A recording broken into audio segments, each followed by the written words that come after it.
wonderful afternoon and welcome to the news update on CAC Television. I am Chinedu Victor. A former lawmaker who represented Cross River South in the National Assembly, Basi Otu, has emerged governorship flag bearer of the All Progressive Congress in the state. At the party's governorship primary election held at the UJ Isuene Stadium in Calabar, the state capital, Senator Otu emerged winner after scoring 811 votes to defeat his opponent, Senator John Onwa Eno, who had 84 votes, and Chris Agara with 63 votes. The result was announced by the chairman of the party's primary election committee, Mohammed Kolo. Chairman of the APC in Cross River, Alphonsus Eba, congratulated Otu on his victory, which he described as a landslide. The Supreme Court has dismissed an appeal filed by the former governor of Rivers State, Rotimi Amechi. By the suit, Amechi, the immediate past Minister of Transportation, wanted the Apex Court to restrain the Rivers State government from probing him in an alleged 96 billion naira fraud and fraudulent sales of valuated assets belonging to the state government. Amechi, a presidential aspirant under the flagship of the All Progressive Congress, had lost at the High Court of Rivers State and Court of Appeal, which prompted his case at the Supreme Court. But delivering judgment on the appeal, the Apex Court unanimously dismissed Amechi's appeal for lacking in merit. The Supreme Court also has dismissed a suit by the former Director General of the Nigerian Maritime Administration and Safety Agency, Dakuku Peterside, seeking to set aside a 6 billion naira damages charge awarded against him for defaming the character of former governor of Rivers State, Peter Odili. In a judgment delivered by Justice Adamu Jaro, Peterside's appeal was dismissed for want of merit. The Apex Court upheld the decisions of the lower courts, which imposed a fine of 6 billion naira on him to be paid to Odili as compensation for his defamed character. Odili had in October 2016 dragged Peterside to court, demanding 6 billion as damages for character defamation after the ex-NEMASA DG made allegations that Governor Nyesom Wike's Supreme Court victory was hatched by him. We take a break, and when we return, the news update will continue. Stay with us.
Owns 7.57% of the bank, making him the single largest shareholder with more than 5% ownership.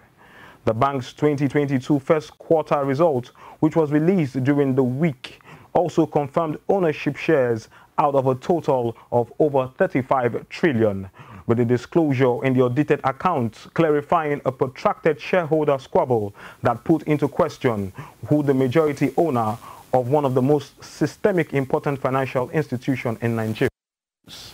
The next largest shareholder of the bank, as disclosed in the financial statement, is Tunde Hassan Udukale, with 4.31% direct and indirect ownership combined. A former governor of Lagos State and presidential aspirant under the All Progressive Congress, Asiwaju Bola Tinubu, has asked the party delegates across the states to choose wisely during the party's primary in the interest of the future of the country. Tinubu, who met with Ondo State Party delegates in Akure, said he is the best choice for the country at this particular period, while dismissing insinuations about his health status.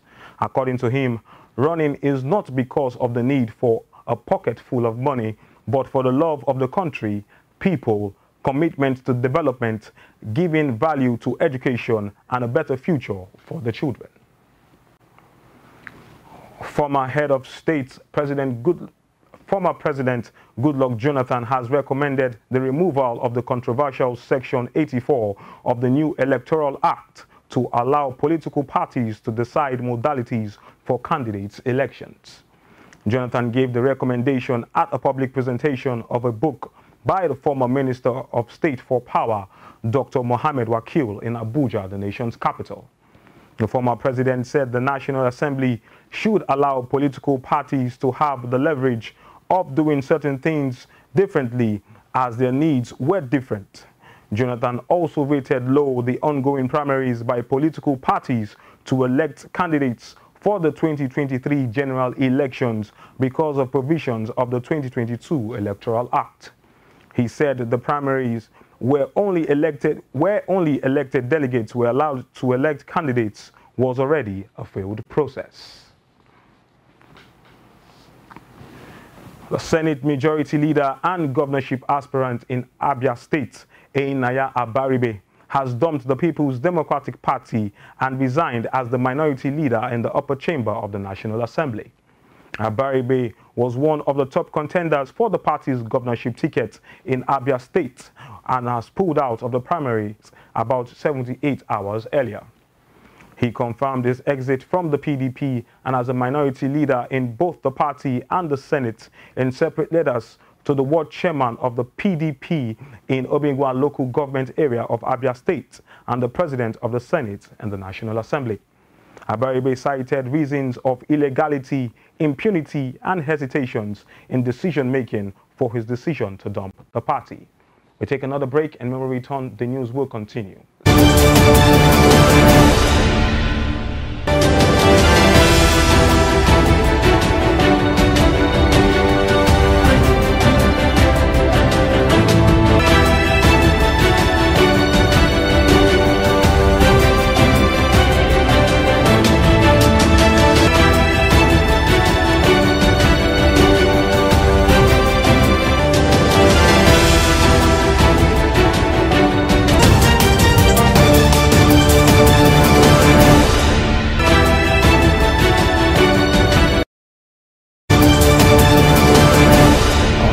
Scene, Iran has summoned the envoy of Switzerland, which represents U.S. interests in Tehran to protest against the seizure of Iranian oil from a Russian-operated ship near Greece. Iranian state news agency IRNA revealed the foreign ministry has called for the immediate release of the ship and its cargo. The United States on Wednesday imposed sanctions on what is described as a Russian-backed oil smuggling and money laundering network of Iran's Revolutionary Guards Quds Force. Iran expressed its deep concern over the United States government's continued violation of international laws and international maritime conventions. A spokesperson for the U.S. Department of Justice declined to comment on the oil seizure. And in sports, Portuguese football tactician Jose Peseiro has overseen his first training session as Super Eagles coach in Texas, United States. The former Venezuela and Saudi Arabia manager has made it clear that his immediate target is to win the 2023 African Cup of Nations.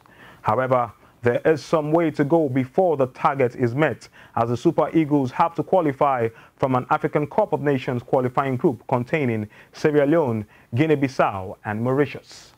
Peseiro highlighted that he was impressed with the players' enthusiasm and their motivation to train after a long journey to the United States. Peseiro is expected to welcome more Super Eagles invitees today before their first match against Mexico at the AT&T Stadium in Arlington, Texas on Saturday. Former Tottenham Hotspur forward Victor Janssen has earned a surprise recall to the Netherlands squad for the first time in 5 years. Janssen has not represented his country since October 2017, but head coach Louis van Gaal has named the striker in his 26-man squad for the Nations League fixtures against Belgium, Wales and Poland. The 27-year-old has scored 7 goals in 17 games for his country, but had been overlooked since his unsuccessful spell in England with Tottenham Hotspur. Janssen scored just 1 league goal in 23 games for Mexican side Monterrey this season, with a total of 3 in 29 matches across all competitions. Tottenham forked out £17 million to sign Janssen from Dutch side AZ Alkmaar in July 2016, but the striker failed to live up to his price tag. And that brings us to the end of the news update on CAC Television. I am Chinedu Victor. Thank you for watching and have a happy Children's Day.